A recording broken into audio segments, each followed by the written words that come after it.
Uhayyukum bitahiyyatil Islam, uhayyukum bitahiyyatil malaikah, wa uhayyukum bitahiyyatil ahlil jannah. Assalamualaikum warahmatullahi wabarakatuh. Innal hamdalillah nahmaduhu wa nasta'inuhu wa nastaghfiruh wa na'udzu billahi min sururi anfusina wa min sayyiati a'malina. May yahdihillahu fala mudhillalah wa ma yudlil fala hadiyalah. Asyhadu an la ilaha illallah wa asyhadu anna Muhammadan abduhu wa rasuluhu la nabiyya wa la rasula ba'dah. Amma ba'du. Hadirin jamaah yang dimuliakan oleh Allah Subhanahu wa taala, pertama-tama dan yang paling utama, marilah kita panjatkan puji syukur kita kehadirat Allah yang Maha Ghafur, yang telah memberikan nikmat yang tak terukur kepada hambanya yang pandai bersyukur maupun yang masih kufur. Dari Pak Haji Mabrur sampai tukang cukur dan penjual bubur. Oleh karena itu, kita harus wajib bersyukur. Sholawat serta salam semoga senantiasa tercurah kepada Nabi yang sejati, sang pembawa risalah yang penuh arti, sang memberi contoh akhlak terpuji yang wajib untuk kita teladani, yaitu Nabiullah Muhammad Sallallahu Alaihi Wasallam. Hadirin para jamaah yang dimuliakan Allah Subhanahu Wa Taala, anak yang berakhlak mulia adalah dambaan setiap orang tua. Anak yang soleh dan solehah merupakan anugerah yang indah bagi orang tua. Akan tetapi memiliki anak yang berakhlak tercela merupakan malapetaka bagi orang tua.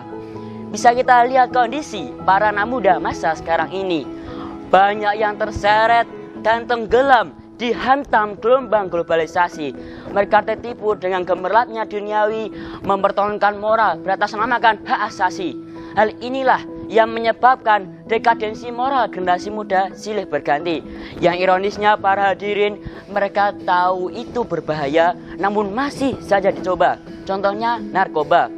Mereka tahu itu perbuatan yang tak pantas tapi kini jadi hobi papan atas. Contohnya pergaulan bebas. Kehancuran akhlak anak bangsa ini akan melahirkan generasi yang low quality. Generasi yang mampu menjual diri, bahkan akidahnya sendiri. Apakah seperti ini yang diinginkan oleh Abi dan Umi? Tentu saja tidak. Berdasarkan deskripsi inilah tertarik hati saya untuk mengangkat sebuah tema, yaitu menjadi permata hati dambaan Abi dan Umi. Para hadirin yang dimuliakan Allah Subhanahu wa taala. Allah Subhanahu wa ta'ala berfirman dalam Al-Quran surat An-Nahl ayat 128 yang berbunyi, A'udzu billahi minasyaitonir rajim. Bismillahirrahmanirrahim. Innallaha ma'al ladzina taqaw wal ladzina hum muhsinun. Shadaqallahul adzim.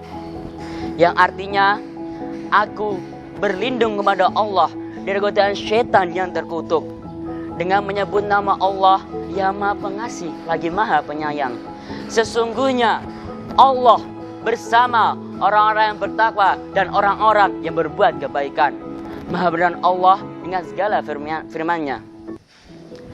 Menurut ayat di atas, bisa kita ambil kesimpulan bahwa Allah Subhanahu wa ta'ala ya Maha Rahman, ya Maha Rahim, ya Maha Ghafur akan selalu senantiasa bersama, membersamai kegiatan kita apabila kita menjadi orang yang bertakwa kepadanya, jadi orang yang selalu berdoa kepadanya, selalu bangun di sepertiga malam untuk sholat kepadanya. Allah akan bersama kita jika kita menjadi orang yang tiap kegiatan kita melakukan perbuatan-perbuatan baik, bisa dengan bersedekah, bisa dengan menebar senyum, menebar salam. Contohnya saat kita bertemu dengan orang, bertemu dengan kerumunan, maka sebaiknya kita lewat dengan mendudukkan kepala, dengan mengucap salam, dengan permisi. Maka dengan cara itu bisa menjadi contoh bahwa hal tersebut bisa menjadi perbuatan yang baik. Kemudian bersabda yang bisa kita ambil hikmahnya yaitu adalah bahwa kita sebagai orang beriman, sebagai orang berbuat kebaikan, maka ketika kita di akhirat, tempat duduk kita akan dekat dengan beliau, akan dekat dengan baginda Nabi, akan dekat dengan Allah. Bahkan kita yang insya Allah besok akan bisa melihat wajah Sang Ilahi. Hadirin yang dimuliakan oleh Allah Subhanahu wa Ta'ala, kita saat ini, bahkan seluruh umat manusia di dunia ini sedang mengalami wabah, sedang dilanda wabah bencana atau ujian yang diberikan oleh Allah Subhanahu wa Ta'ala. Ujian tersebut yaitu berupa sebuah penyakit yang dengan sangat cepat menular, yang asalnya hanya dari sebuah kota namun bisa menyebar ke seluruh dunia, yang asalnya hanya dari sebuah hewan namun bisa membuat orang ketakutan. Wabahnya adalah virus corona. Sekarang banyak tempat-tempat di lockdown, banyak kegiatan-kegiatan diberhentikan, banyak yang mengeluh, aku gabut, nggak bisa rebahan. Padahal saat kita di rumah, kita bisa melakukan banyak tindakan kebaikan.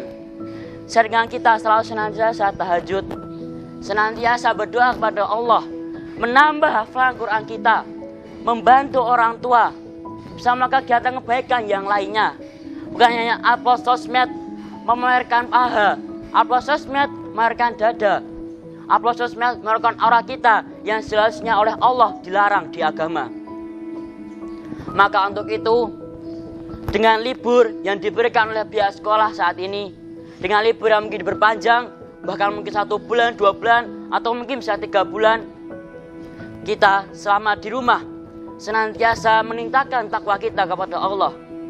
Jangan sekali-kali kalian menggunakan waktu yang kosong saat kalian di rumah dengan perbuatan yang bisa menimbulkan dosa, bisa membawa kita ke neraka, bisa memasukkan kita ke jurang neraka jahanam, bisa memasukkan kita ke dalam dosa, bahkan mampu ke dosa yang tidak diampuni Allah Subhanahu wa Ta'ala. Maka untuk itu, saran saya, ketika Anda semua di rumah bisa mengisi waktu kosong dengan rajin baca Al-Quran. Apabila Anda membuka HP, membuka sosmed, maka bisa dengan membuka akun-akun dakwah. Banyak sekali contoh akun dakwah di dunia ini. Ada yang dari luar negeri, ada yang dari Indonesia. Contohnya Ustadz Abdul Somad, atau mungkin Kak Sherly Anavita, seorang moderator, atau mungkin Fuad Bah, atau mungkin Bakar Kesif, yang bisa membawa kita menjadi pemuda yang lebih baik lagi selama kita di rumah. Ataupun sekarang sedang berkembangnya bisnis database atau bisnis all shop, yaitu bisnis yang kita lakukan, bahkan kita melakukannya dengan cara bisa tiduran, bisa sambil makan, bisa sambil main HP, bisa sambil tiduran, bisa sambil minum, dan sebagainya. Caranya sangat mudah, banyak sekali contoh-contohnya. Silakan cari di akun sosial media. Nah, para hadirin yang dimuliakan Allah SWT, kita sebagai seorang pemuda, sebagai seorang anak, sudah seharusnya wajib membanggakan orang tua.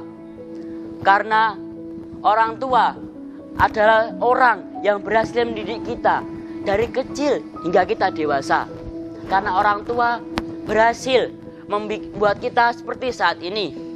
Ada yang sukses dengan caranya masing-masing, ataupun dengan bimbingan orang tua.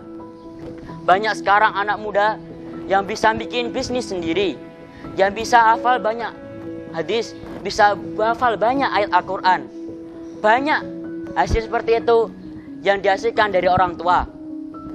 Maka untuk itu, kita sudah seharusnya wajib taat dan berbakti kepada orang tua kita.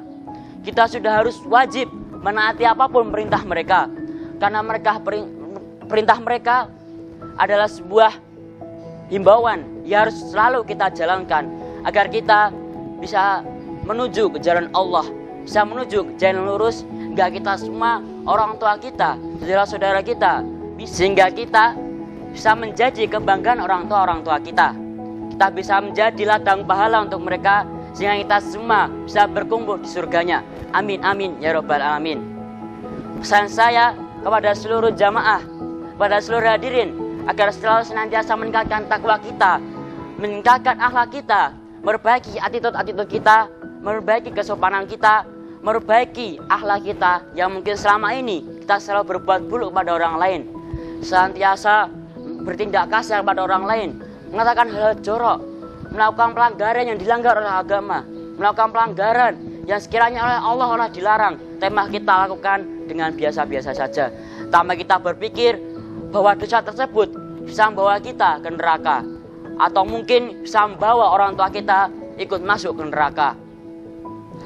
Tolong saat liburan seperti ini, marilah kita senantiasa berdoa pada Allah agar selalu dijauhkan dengan virus, agar selalu dijauhkan dari sifat-sifat yang terkutuk, agar selalu dijauhkan dari sifat-sifat yang tidak terpuji, dan selalu berdoa agar Allah selalu bersama kita, agar Allah selalu mendampingi kita dalam setiap kegiatan kita. Dan tingkatkanlah ibadah kalian semua, tingkatkanlah ketakwaan antum semua, tingkatkanlah akhlak antum semua.